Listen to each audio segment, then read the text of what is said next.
वापस स्वागत है आप सबका। मैं Vivek Bindra, motivation speaker, leadership consultant और बिजनेस कोच। मैंने पिछला वीडियो आपसे चर्चा किया ई कॉमर्स के विषय में। आज का वीडियो बड़ा जरूरी है आपके लिए, क्योंकि अब ई कॉमर्स इतना बड़ा होता जा रहा है, पूरी दुनिया में फैलता चला जा रहा है। इंडिया के अंदर अगले 3 साल में ये डबल से ज्यादा ग्रो कर जाएगा। तो प्रश्न ये है कि क्या आपने तैयारी कर ली है?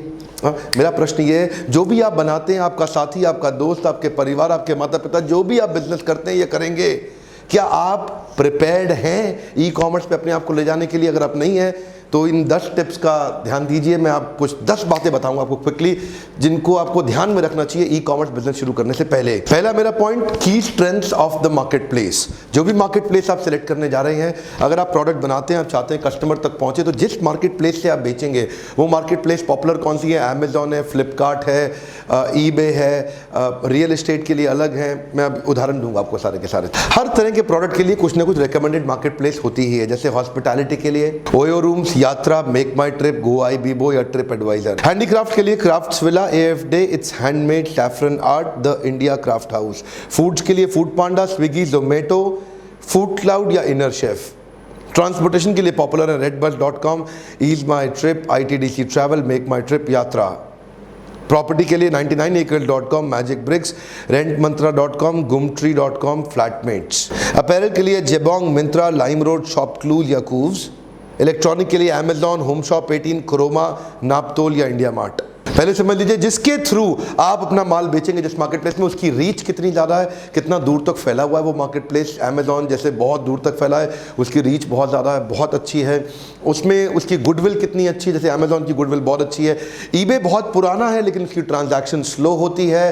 अमेजॉन बहुत तेज है, बहुत अच्छा काम करता है। और ईज ऑफ यूज ईबे में बहुत ज़्यादा। ईबे के अंदर ईबे इतना आसान है कि आप ईबे पे जाएं और फट से आप अपने स्पेशलाइज्ड प्रोडक्ट को जल्दी बेच सकते हैं। थोड़ा ईबे में कस्टमर बेस थोड़ा कम है, तो आपको बेसिकली देखना पड़ेगा जो माल आप बेच रहे हैं वो किस प्लेटफॉर्म पे ज़्यादा सूटेबल है। One more time, come on, जो माल आप बेच रहे हैं उसके लिए कौन सा मार्केट प्लेस ज़्यादा सूटेबल है। हर एक जगह जाके इतनी मेहनत लगा दो और रिजल्ट उतना प्रोड्यूस ना हो, उसका फायदा नहीं। मेरा दूसरा पॉइंट सुनिए। दूसरा पॉइंट है, look for the level and the quality of your competitors. आपके कॉम्पिटिटर्स की स्ट्रेंथ कितनी है, उनकी क्या क्वालिटी, क्या लेवल, कितनी मात्रा में उसी मार्केट प्लेस में कॉम्पिटिटर बैठे हुए हैं। जरा देखो, जरा आंख खोल के देखो, उनको ध्यान से देखो कि कंपटीशन कैसे बिहेव कर रहा है। कंपटीशन ने प्राइसिंग क्या रखी है, उसकी प्रोडक्ट रेंज कैसी है, उसकी पॉलिसीज कैसी है, उसका शिपमेंट कैसा है, वो डिस्काउंट कितना दे रहा है। आप ध्यान से पहले कंपटीशन को मैप कर लें, क्योंकि जो भी आप मार्केट प्लेस सेलेक्ट करेंगे, ऐसा ना हो कि आप मेहनत करें लेकिन कंपटीशन आपको साफ कर दे, साइड कर दे, झटक दे, फटक दे। आपको ऐसा काम करना है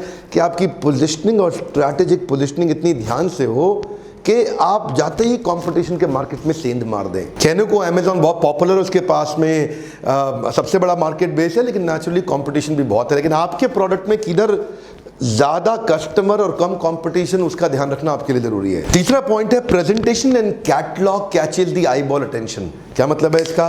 प्रेजेंटेशन और कैटलॉग का बहुत बड़ा रोल है, क्योंकि अब आपका कस्टमर आपके माल को छू तो सकता नहीं, हाथ तो लगा नहीं सकता, पकड़ नहीं सकता, देख नहीं सकता, क्वेश्चन पूछ नहीं सकता। अगर आपका प्रेजेंटेशन बढ़िया है ना, तो वो एकदम उन लोगों की, कस्टमर की आंखों में अटेंशन जनरेट कर देगा। अटेंशन होगा तो वो डिटेल में जाएगा।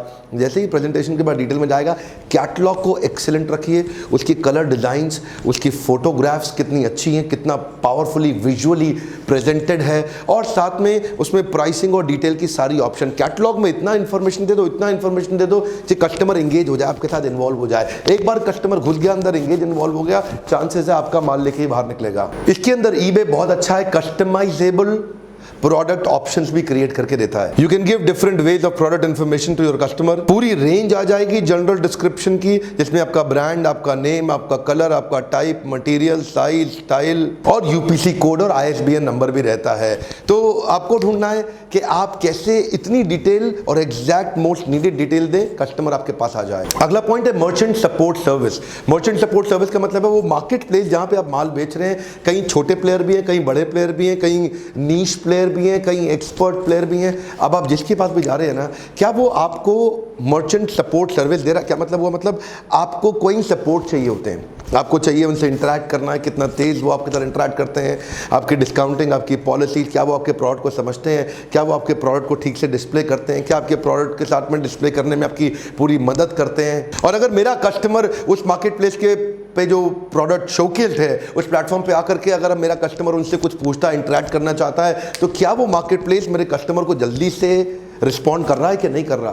क्या वो मार्केट प्लेस यानी कि अमेजॉन, फ्लिपकार्ट, ईबे जो भी है ना, मिंत्रा जो भी है, सब के सब ये रिस्पॉन्ड ठीक कर रहे हैं? तो कई जगह पे अगर आपका प्रोडक्ट बहुत अच्छा है तो ये एक्स्ट्रा मेहनत आपके साथ करते हैं, कभी कभार ये आपको इग्नोर कर देते हैं। अपने मार्केट प्लेस को स्टडी करिए ज्वाइन करने से पहले। और आपको पता है ईबे के बहुत स्पीडी रिप्लाईज नहीं होते, उनका सपोर्ट सिस्टम थोड़ा कमज़ोर होने के कारण कई बार आप जैसे लोग ईबे से दुखी हो जाते हैं। अगला पॉइंट है फी, ROI एंड मार्जिन्स। इसको ऐसे कह लेते हैं, मार्जिन, फी एंड ROI। जो भी आप प्लेटफॉर्म पे जाते हैं जाके देखिए कि आपको आपके प्रोडक्ट पे मार्जिन कितना मिल रहा है। फॉर एग्जाम्पल उसका MRP था 100 रुपया और अब आपको कितना पैसा उसमें मिल जाता है, दैट्स योर मार्जिन। अब उसके बाद कितनी फीस वो चार्ज कर लेता है, सामने वाला जो मार्केट प्लेस है वो कितना फीस चार्ज करता है, किस किस प्रकार की फीस चार्ज करता है, रिटर्न पे क्या फीस चार्ज करता है, कोई कैंसिलेशन पॉलिसी या किसी और तरह की पॉलिसी है, कभी प्रोडक्ट अवेलेबल होता है तो कितने तरह की फाइन लगा देता है आपके ऊपर। और तीसरा पॉइंट, ओवरऑल ROI आपका किस में ज़्यादा अच्छा है? एक तो हो गया visibility which is called branding, और एक हो गया सेल्स जिसको बोलते हैं कैश, पैसा। हाँ, एक से विजुअल व्यूअरशिप मिलती है और एक से फाइनल सेल्स होती है और कैश पैसा। इसको भी ध्यान रखना बड़ा ज़रूरी है before you actually decide your channel. अगला पॉइंट है शिपिंग चार्जेस एंड मैकेनिज्म। ये शिपिंग मैकेनिज्म या चार्जेस, इसका क्या अर्थ हुआ? इसका बड़ा सिंपल अर्थ है कि हर पोर्टल की एक अपनी पॉलिसी है, उनका एक अपना स्टाइल है हर एक मार्केट प्लेस का। आपको देखना है कि शिपिंग आप खुद करना चाहते हैं, क्या वो आपके लिए ज़्यादा कन्वीनियंट है, या फिर दूसरे केस के अंदर शिपिंग वो मार्केट प्लेस खुद भी आपके बिहाफ पे कर देगा और आपको चार्ज कर लेगा। जैसे फ्लिपकार्ट 10% चार्ज कर लेता है, लेकिन वैसे हर जगह पे प्रोडक्ट लाइन के हिसाब से सबका अलग अलग है। आप देखिए अगर एकदम रीजनल मार्केट में माल बेच रहे हैं, एकदम आजू बाजू बेच रहे हैं, तो आप खुद भी शिपिंग कर सकते हैं। या फिर कई लोग सोचते हैं यार ये लॉजिस्टिक्स का जो टेंशन है ना, ये मेरे को नहीं लेना, मैंने प्रोडक्ट दे दिया, अब आप खुद ही बेचो, खुद ही करो, मेरे को पैसा दे दो। See what is your style of doing business, आपको क्या ज़्यादा कन्वीनियंट है। नेटवर्क चूज करने से पहले सिस्टम एक्सेस और कंट्रोल के बारे में ज़रूर जांच लें।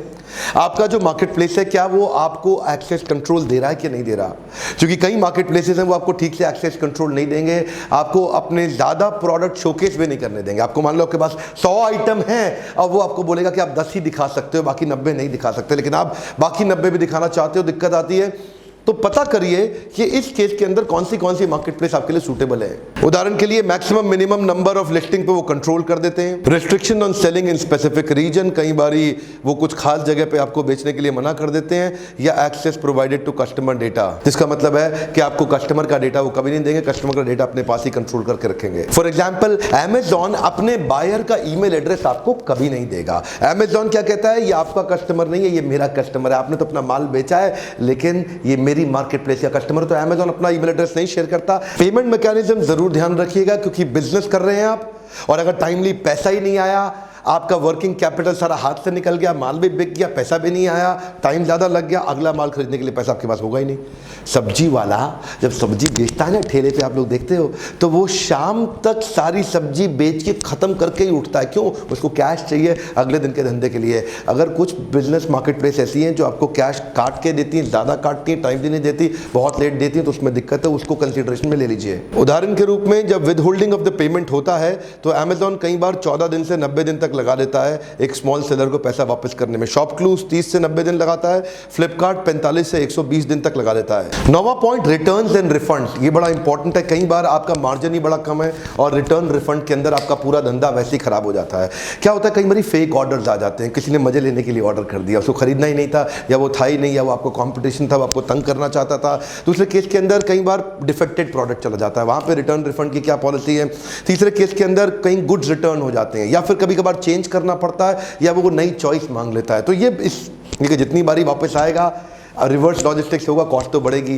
तो आपसे मार्केट प्लेस कितना चार्ज करता है, खुद कितना बेयर करता है, पूरी तकलीफ आप पे डालता है या खुद भी वो कुछ बेयर करता है, तो इसको भी डिस्कस करना उनके साथ जरूरी है। देखिए, रिवर्स चार्जेस और bearing of the cell return में फ्लिपकार्ट का तो हम लोग जानते हैं, कई बार ऐसा हुआ मेरे पहचान में भी, 2000 रुपए का माल, अगर वो माल वापस आया तो फ्लिपकार्ट 500 रुपए तो काट ही लेगा, और अगर किसी ने यूज करके वापस भेज दिया तो कई बार 1000 रुपए तक भी काट लेता है, विच इज अप टू 50%। इतनी बड़ी bearing of the sales refund charges जो हैं, क्या वो आपको अकेला करना पड़ता है क्या वो सामने वाला मार्केट प्लेस उसमें आपके साथ में कुछ कोलैबोरेट करके कुछ सपोर्ट भी क्रिएट करता है, महत्वपूर्ण है। 10वां पॉइंट है डिस्प्यूट रेजोल्यूशन प्रोसेस। इस प्रोसेस की तैयारी आपको पहले ही करके रखनी चाहिए। कई तरह के डिस्प्यूट अराइज होते हैं, चाहे वो कस्टमर के साथ हो या मार्केट प्लेस के साथ हो। इसके पेपर, इसके फ्रेमवर्क आपके रेडी होने चाहिए। इनफैक्ट लीडरशिप फनल में हमने सिखाया आजकल लोगों को, पार्टिसिपेंट को, कि लीगल प्रोसेस आउटसोर्सिंग भी किया जाता है। आप एक कंसल्टेंट अपने लिए एक लॉयर रख लेते हैं एक छोटे बिजनेस हाउस के लिए, जो रिटेनरशिप पे आता है, आपसे 20-25 हज़ार रुपए महीना लेता है और आपके सारे लीगल फ्रेमवर्क्स में आपको बड़ी ताकत दे देता है। आप लीडरशिप फनल में आते हैं, हम हर प्रकार के पार्टनर्स आपके लिए क्रिएट कर देते हैं। आपको एचआर में सपोर्ट चाहिए, आपको लीगल में चाहिए, आपको आईटी में चाहिए, आपको डिजिटल मार्केटिंग में चाहिए, आपको फंड रेजिंग में चाहिए, आपको आईपीओ निकालने के लिए चाहिए, आपको कोई और किसी प्रकार की मदद चाहिए, वो सब हम लोग करते हैं। इसके अलावा लीडरशिप फनल आप जानते ही हैं, पहले से ही जानते हैं, एक 6 महीने का पावरफुल शक्तिशाली प्रोग्राम, जिसमें आप अभी फोन करके पता लगाइए, क्योंकि इसके प्रोग्राम की हमने फ्रीक्वेंसी थोड़ी कम कर दी है। आप पता करिए, ऐसा ना हो आपकी सीट्स आपके हाथ से निकल जाए, लिमिटेड सीट्स हैं। अगर ई कॉमर्स पे आपके और ज्यादा प्रश्न है, इसी नंबर पे फोन करिए। किसी और प्रकार के बिजनेस क्वेश्चन के लिए भी इसी नंबर फोन करिए। हमारे काउंसलर आपको काफी क्वेश्चन के आंसर दे देंगे कि क्या आपको लीडरशिप फनल में आने का फायदा होगा कि नहीं होगा। लाइक जरूर करा करिए हर एक वीडियो को, कई बार लाइक कम रहते हैं। क्या आप किस प्रकार के वीडियोस और देखना चाहते हैं, नीचे कमेंट बॉक्स में आप मुझे बताइए कि किस तरह के बिजनेस मॉडल पे आप अगला वीडियो देखना चाहते हैं। मेरा क्वेश्चन क्या है, किस तरह के बिजनेस मॉडल पे आप मेरा अगला वीडियो देखना चाहते हैं। क्योंकि ई कॉमर्स बहुत बड़ा होने वाला है, मैं रिक्वेस्ट करूंगा इस वीडियो को शेयर करिए अपने आसपास सारे प्रिय बंधु प्रियजन को, जिनसे उनको भी पता चल सके कि ई कॉमर्स पे कैसे अपने बिजनेस को जल्दी से तुरंत से सेटअप किया जा सकता है। हर बार वापस आने के लिए, हमारे वीडियोस को प्रेम पूर्वक देखने के लिए, चैनल को सब्सक्राइब, बेल आइकॉन हिट करने और करवाने के लिए आप सबका हर बार की तरह फिर से बहुत बहुत धन्यवाद।